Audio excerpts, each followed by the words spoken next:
Good morning, everybody. Happy Thursday. It's July 11th, 2024, or otherwise known as Slurpee Day, 7-Eleven. Go to your local 7-Eleven, and I think they will give you a free Slurpee if you're asking for it. So let's talk about the markets here. Hang on one second here. There we go. I had to turn Alexa off here. So let's talk a little bit about the markets. What a wild day yesterday. Strong up day. Good volume, good breadth, put call ratios coming down, new highs beating new lows. Just a fantastic day yesterday. And in front of inflation numbers, which came out this morning about 15 minutes ago, we got a reading on the Consumer Price Index, or the CPI, for the month of June. Came in much better than expected on the core, on the headline, on the monthly data, and also on the annualized data, and also the non-seasonally adjusted numbers as well too. So what's this mean? Well, basically what Chair Powell talked about the last couple of days when he was on the Hill, in the Senate on Tuesday, and in the Capitol building on Wednesday, was we're watching the data. And that's been the theme for months, right? We're watching the data, and the data seems to be portraying the fact that inflation is really starting to come down and move down towards their target. Core annualized number came in at 2.2%. They're looking for that number to get towards 2%. The headline CPI number came in at minus 0.1. So when I look at the 3-month moving average of the CPI numbers, came in at 0.3 in April, 0.1, or basically 0 in May, and minus 0.1 in June. That comes out to be an average of about 0.2 for the quarter, or basically it's a little below 0.1 for the quarter. So inflation is trending in the right direction, which is what the Fed wants. And accordingly, they will likely start talking about rate cuts at the next meeting. I don't believe that they will be cutting rates in July. I think the market odds are against that happening. But certainly, rate cuts are going to start entering into the conversation. And we do have this meeting coming up. More importantly, there could be a nice setup into the September meeting for a rate cut there, which we have, don't forget, 3 weeks after this next meeting coming up in July.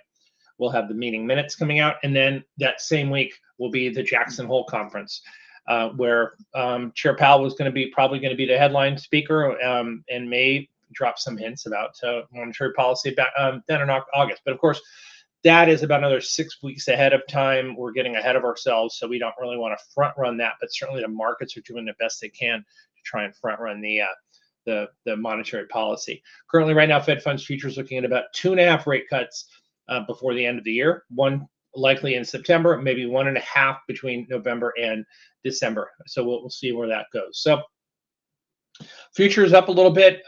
We've come off of the best levels of the day here, of the morning here. We shot right up after the inflation numbers came out and fell a little bit.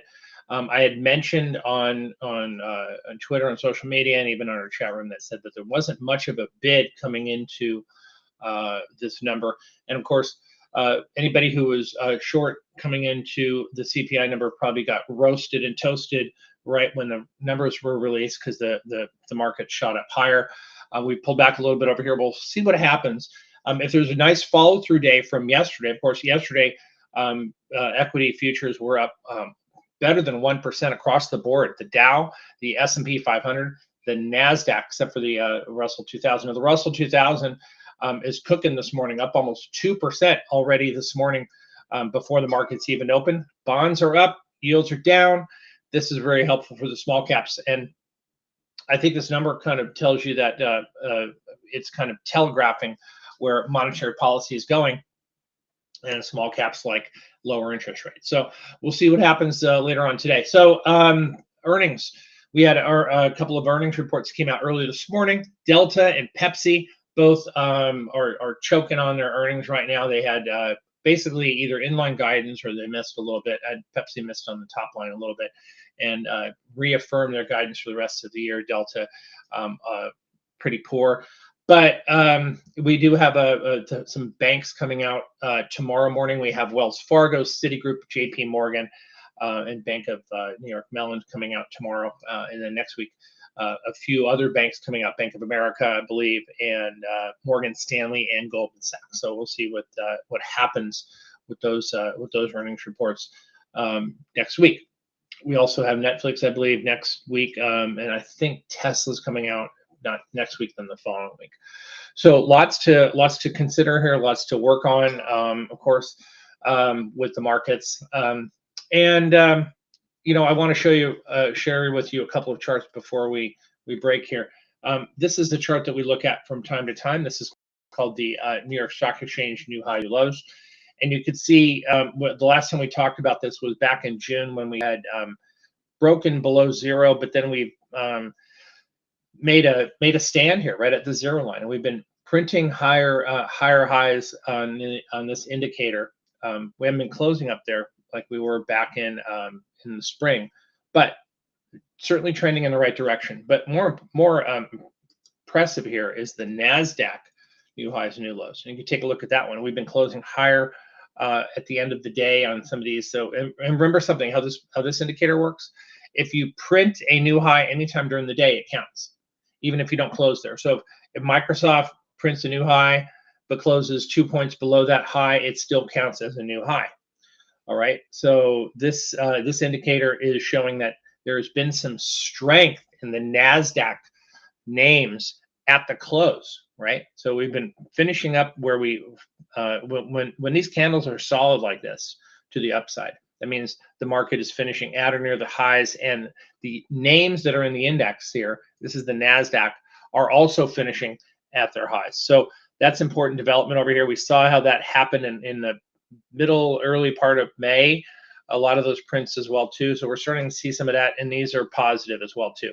We were starting to run into some trouble in June and April, of course. In June with some lower prints, and the NASDAQ was underperforming all the other indices. Now is outperforming. Let's see. So a couple of the names that I was looking at here. Again, I like Goldman Sachs. I mentioned this one on the chart of the week, and also in our chat room as well too earlier in the week on Tuesday and on Wednesday. It had a nice breakout on Tuesday, and it followed through yesterday. Closed near the highs of the section 478. Might be in the 480s right now. We'll see what happens with this one. I think that this stock has some room to get to 500. PDQ pretty darn quick. So we like Goldman Sachs as well. We also like Tesla. We've been playing this one. This has just been on an unbelievable parabolic run since the middle of June, from about 175 to 180 bucks all the way up to about 263, 265. And let's not forget about our good friend NVDA here, which has also been on fire for the past couple of months, certainly since the breakout in May. And of course, don't forget, this is a split adjusted 10-for-1 stock split. Speaking of stock splits, MicroStrategy, MSTR, announced a stock split that's going to be happening very, very soon. That stock is up about 6% in the pre-market. We're also seeing some good strength in the LABU, which is the biotech enhanced index. I think it's 2x or 3x on the LABU. Also seeing some good strength in Pfizer with some news there. Tesla, again, strong. So, you know, we did run up a little bit this morning. We pulled back. Now we're negative on the S&P. Again, as I told you that this morning before the report came out, there was a bit of a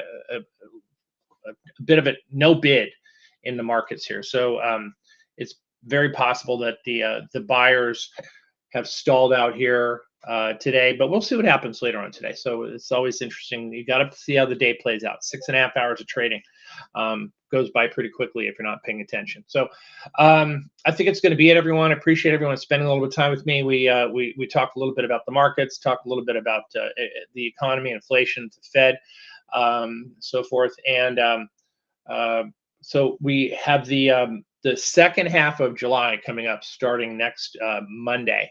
The statistics are not great for the second half of March, especially when the first half is strong, which we've had a really strong first half of July.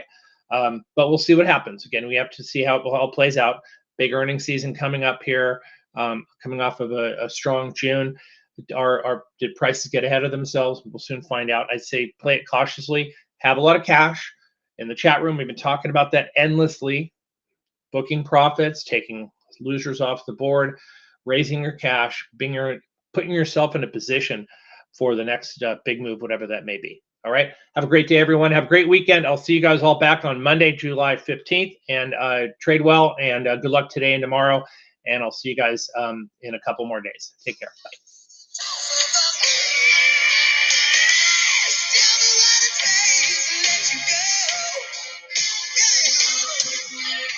Girl, before I met you, I was F-I-N-E-burn.